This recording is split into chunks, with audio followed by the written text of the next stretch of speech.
Assalamualaikum warahmatullahi wabarakatuh. Halo, apa kabar sahabat sejuta kisah?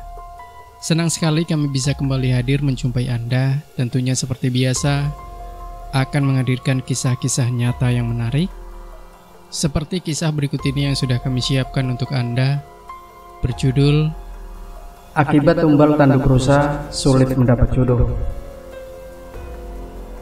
Untuk menghindari serangan gaib, sepasang tanduk rusa jantan ditanam sebagai tumbal. Tak disangka, tumbal ini bisa mempersulit perjodohan.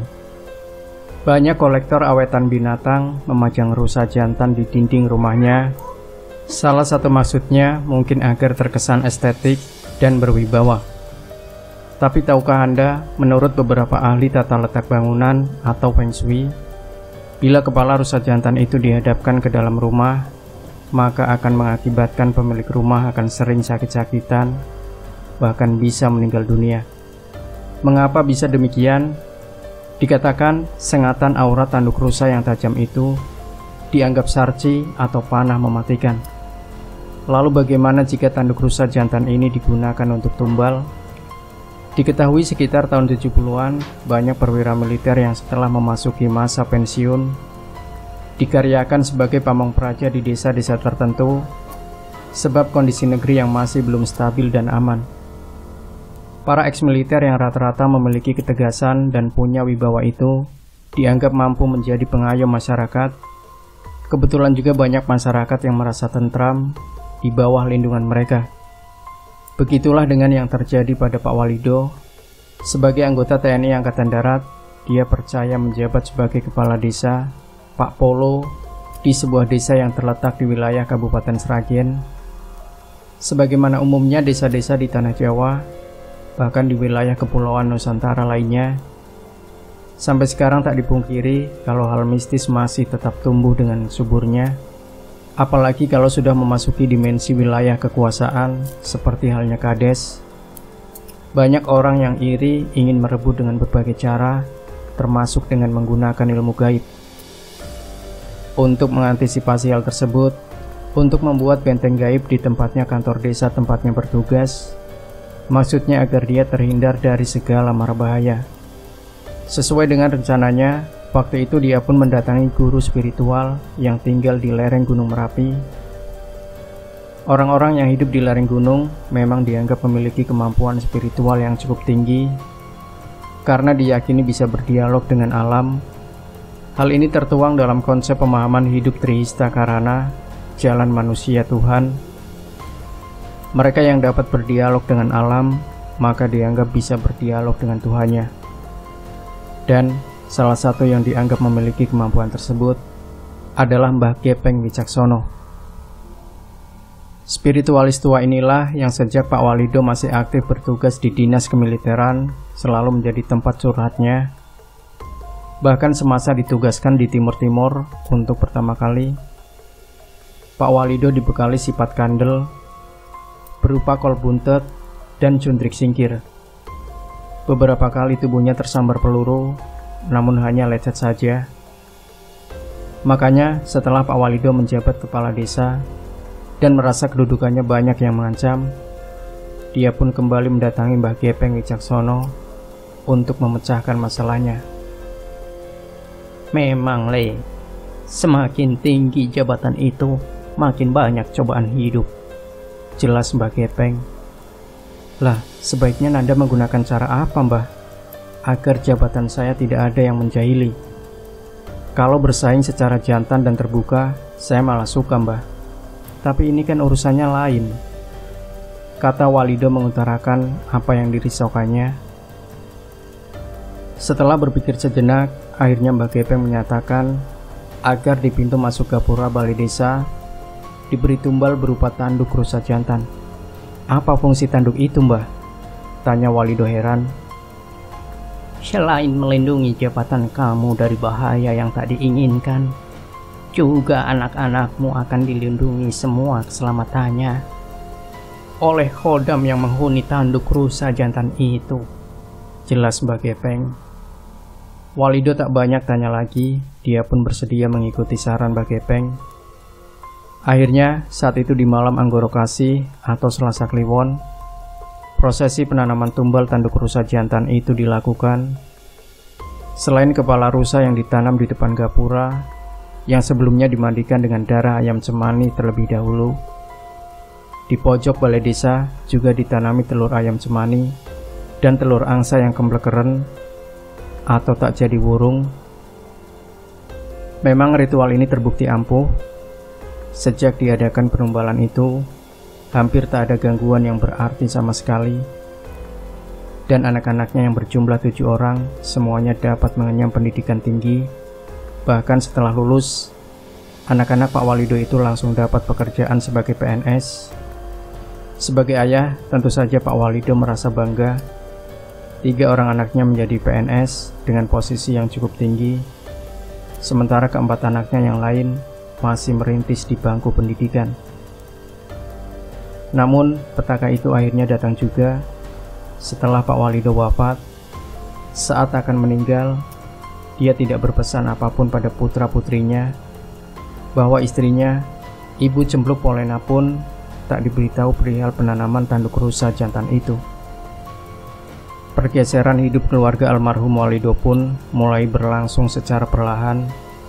Dari kemakmuran sedikit demi sedikit mulai terlihat penurunan drastis, apalagi setelah balai desa diduduki kepala desa baru dan rumah dinas otomatis dihuni pejabat baru pula. Waktu terus bergulir, meski putra keempat hingga yang paling bontot sudah lulus perguruan tinggi, namun mereka mulai kesulitan mendapatkan pekerjaan. Untuk menemukan pasangan hidup pun banyak mengalami kendala, padahal wajah mereka di atas rata-rata. Berbagai prosesi ritual dari ruwat hingga ruqyah juga datang ke tempat-tempat yang dikeramatkan, yang katanya memiliki tuah untuk perjodohan pun telah dilakukan, tapi hasilnya nihil. Ada apa dengan semua ini? Terlihat jelas keputusasaan menggelayut hitam di wajah mereka, hingga akhirnya putra keempat Pak Walido main ke rumah sahabatnya di Sokaati yang bernama Dalimin. Secara tak sadar, Hasto Broto menceritakan semua yang terjadi pada keluarganya. Begini saja, Has, aku kan punya warisan tombak pusaka dari leluhurku yang biasa disebut Kiai Cacing Kanil Regol. Coba saja pusaka itu kamu bawa ke rumah, kata Dalimin. Terus aku apakan pusaka itu? Tanya Hasto Broto. Menurut leluhurku, pusaka Kiai Cacing Kanil Regol ini memiliki fungsi sebagai antena gaib peristiwa masa lalu dengan yang terjadi sekarang ini. Siapa tahu ada kilas balik peristiwa yang mungkin jawabannya yang selama ini kamu cari, papar Dalimin. Lalu bagaimana caranya? Hasto Broto penasaran.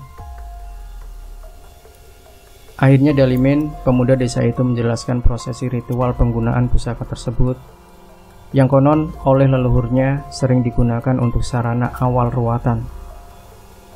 Kamu cari air sungai yang bertemu ruasnya atau arus, malam Jumat taruh di bawah tempat tidurmu.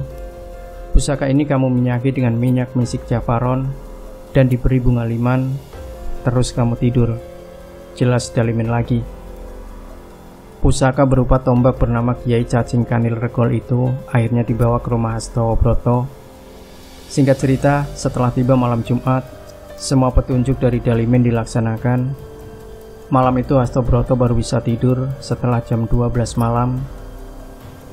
Saat tertidur itulah dia didatangi sosok hitam sangat besar dan menakutkan, dan satunya adalah sosok seperti mumi. Kedua sosok gaib menyeramkan itu menyerang Hasto dan ketiga adiknya. Dalam mimpi itu, Hasto dan adik-adiknya berada di rumah lamanya, yakni di rumah dinas yang dulu pernah ditempati oleh keluarga mereka semasa almarhum ayahnya masih menjabat sebagai kades. Saat dikejar kedua makhluk halus itu, mereka berempat masuk gapura balai desa. Anehnya, sosok hitam dan mumi itu terpental setiap mau masuk gapura balai desa. Mengapa? Sebab secara aneh, dari dalam tanah keluar tanduk rusa emas yang memancar dan membentuk garis sinar melingkupi wilayah balai desa. Dua sosok gaib itu akhirnya menyerah kalah namun tetap menunggu di depan gapura dengan posisi agak jauh. Setelah peristiwa itu, silih berganti muncul sosok laki-laki muda dan perempuan muda yang datang silih berganti. Anehnya, sosok itu seperti dikenal Hastobroto. Ada bekas mantan pacarnya dan mantan pacar adik-adiknya. Namun setiap mau mendekati mereka, terkadang oleh tanduk rusa yang bercahaya keemasan, mereka ketakutan dan menangis pergi. Kepergian mereka justru disambut oleh tawa tergelak-gelak dua sosok gaib yang sebelumnya mengejar-ngejar Hastobroto dan ketiga adiknya. Suara tawanya begitu menakutkan hingga Hasto pun terjaga dari tidurnya. Saat Hasto terbangun, belum sempat hilang rasa keheranannya itu. Tiba-tiba dia merasakan hawa panas yang mengitari tubuhnya begitu kuat. Sesaat kemudian, hawa itu hilang. Peristiwa itu diceritakan Hasto pada sahabatnya, Dalimin, dari A sampai Z. Dan menurut penjelasan Dalimin yang mengerti sedikit ilmu kebatinan dikatakan, dua hantu itulah oleh orang-orang kebatinan disebut Sengkolo. Sedang sosok laki dan wanita mantan pacar kamu dan adik-adikmu itu tak berani mendekat karena terhalang oleh tumbal.